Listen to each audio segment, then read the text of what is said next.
Not very underwatery, not very Sharknado, maybe.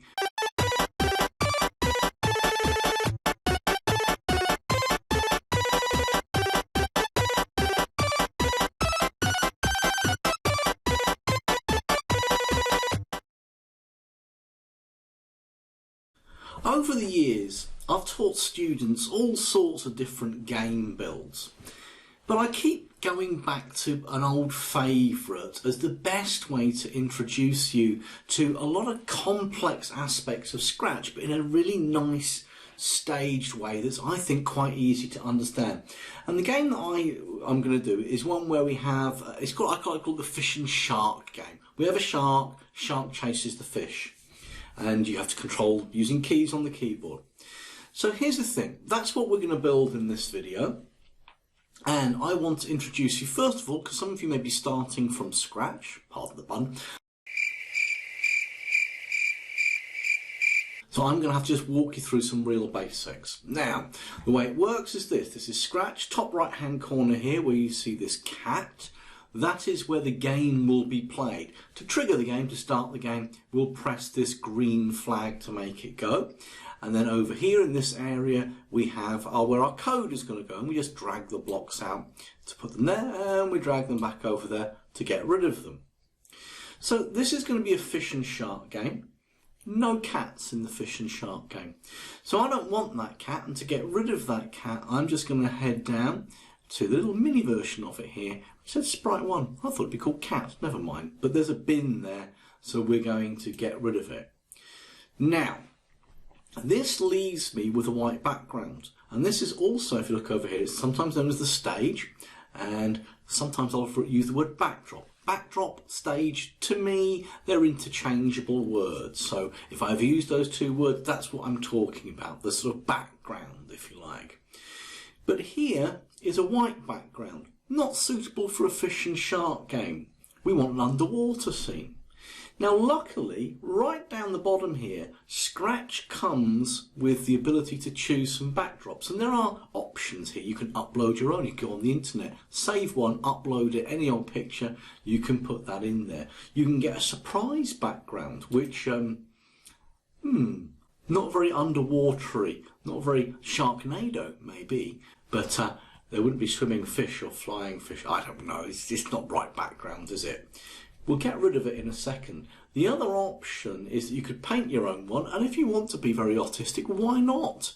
Or the final one is to choose a backdrop. You'll see this one that we've got here in a moment again. Let's go back to choose a backdrop here. And we have lots of different options. And I can't see the one that we've already got selected randomly, but if I scroll down, maybe we'll spot it. Somewhere I just have to shout out if you see it. Who's going to shout out first? There it is, urban. But to the left of that, quite a beautiful twist of events, twist of fate, not events. Anyway, underwater 1 and underwater 2. I'm going to go with underwater 2. I'm going to click on it and look at that. There's an underwater scenario. Now, I'm actually on the stage here. And I can come up to here where it's got code and backdrops and sounds, and we're going to be certainly switching between code and backdrop quite a lot. But on the backdrops here, I find that I've got the original white one, I've got the urban one, and I've got the underwater one. Well, I don't want the white one, so I'm going to click and bin it. I don't want the urban one, I'm going to bin it. So I'm left just with this underwater scenario. I'm going to click on code again right now. Now, I've got a lovely backdrop, so you can choose. As part of this task, you're going to have to go and get a backdrop. I guess most of you will be going for underwater 1 or underwater 2.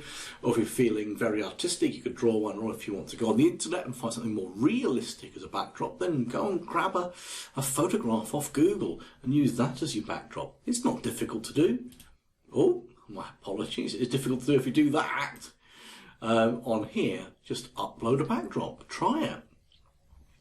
So what we do want is that we do want to have a fish and a shark, and we're going to start with the shark. Now once again, down here we had choose a backdrop, and to the left of it we've got choose a sprite.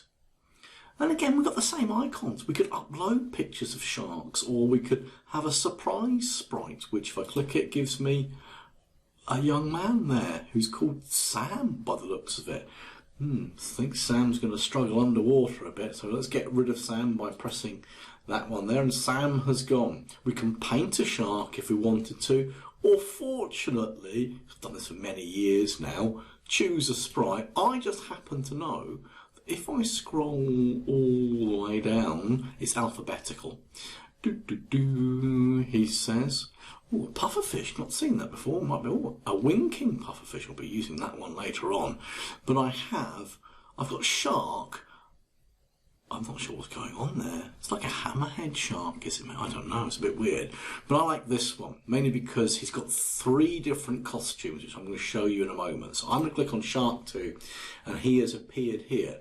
And a moment ago, I said he's got 3 different costumes. Well, we've got code, and just like with the backdrop, we've got costumes, and you can see here there are 3 different types of image for that shark, and we're going to be using those costumes quite a lot. You can see actually they've got funny costumes: Shark 2A, Shark 2B and Shark 2C. Okay, that makes sense because we've got Shark 1 and Shark 2.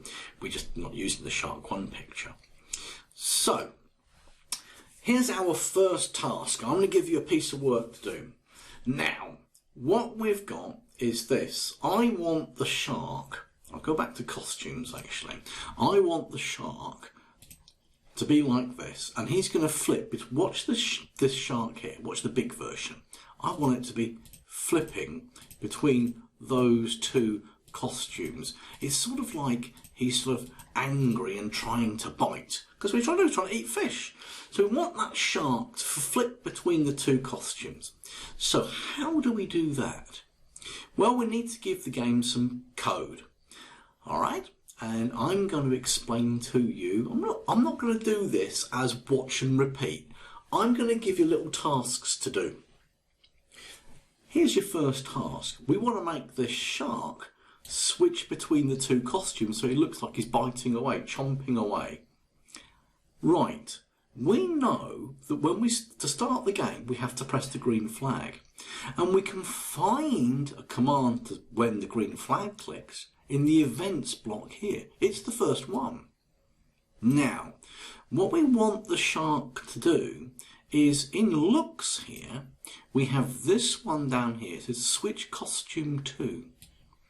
And we know that we're going to be, sometimes we want it to be as Shark 2A and sometimes it's Shark 2B. So I'm going to need 2 of those. And you can see the costumes just by, well, we can't actually see the costumes by clicking on them. Never mind, we'll have to go back to costumes here. So Shark 2A, Shark 2B, ignore Shark 2C.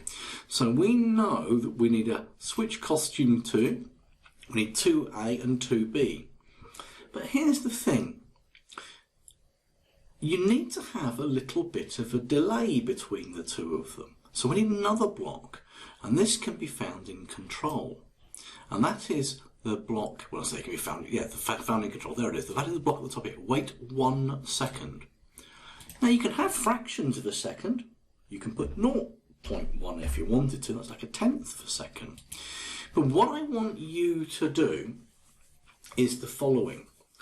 Now, there are 2 more blocks that are required, but here come the instruction. Here comes the logical order. I want you to start the shark's costume as 2A. I want you to wait a period of time, maybe not a second, maybe not 0.1 of a second. You choose and experiment with how long you should wait before it switched to shark costume 2B. And then you're going to need to repeat that. Now, the temptation is to use this block here, repeat 10, and pull that out and then glue everything together, because things just glue together like this. But actually, if I break them apart again, a bit more room, actually, I don't want to repeat 10 times. I want the shark to do this, well, constantly, to never stop. I wonder what one other word we might see on the left there that might make the shark keep doing this I'm trying not to use the word. Keep doing this all the time, never stop. The whole point being is, can you use the 3 blocks we've got here, grab one more from over here, and then you can right click and you can duplicate blocks. One of those blocks is going to need duplicating. We need one more block. But basically you'll know when you're right, because Mr. Sharky will be in the middle of your screen chomping away, and he won't stop chomping until you press the stop button. Now, if you can't work it out, there's a solution video coming up in a moment, but that's the task. Make the shark start chomping away.